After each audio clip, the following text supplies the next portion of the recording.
In this video, I'm going to show you how to do a 1031 exchange with a rental property. Somebody may have told you that you should do a 1031 exchange, and here's why. If you don't do a 1031 exchange with your rental property, you may have substantial taxes. Remember, a 1031 exchange is when you sell one property held for investment and buy another property held for investment with very specific rules and timelines. And the reason you do this is because you may be able to defer lots and lots of taxes, sometimes forever. How to do a 1031 exchange with a rental property?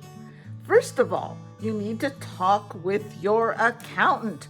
Why do you need to talk with your accountant? Because your accountant knows your situation.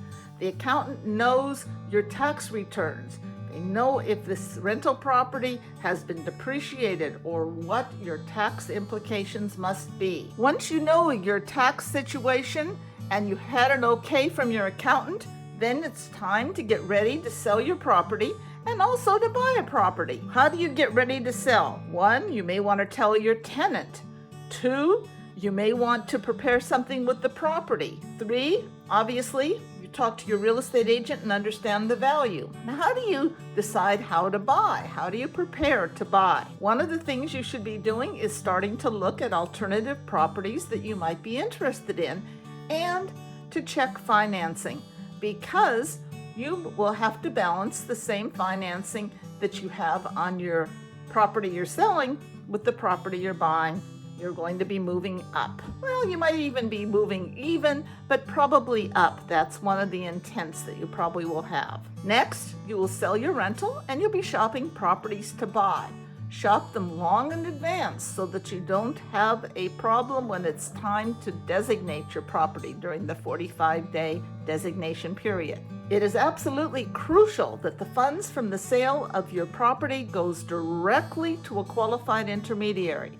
It does not go in your pocket. It does not go past your escrow into your accountant's file. It does not go into your separate file. It goes directly to a qualified intermediary. You've been shopping for a property to buy, and you've chosen a few. You may have even made some offers, but you must designate the properties that you want to buy to your qualified intermediary within 45 days of selling your other property.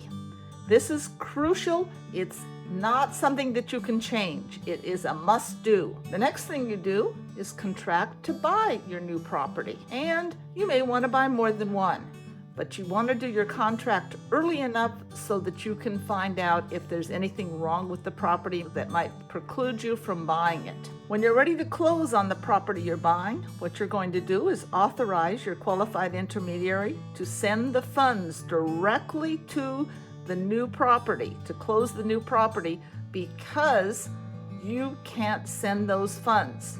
And this must be within 180 days of closing on your sell property. And finally, you give your accountant all the information to file your new tax returns reflecting your new exchange. You'll have a new basis, you will have new financials on the property you've bought, so your accountant will make the adjustments.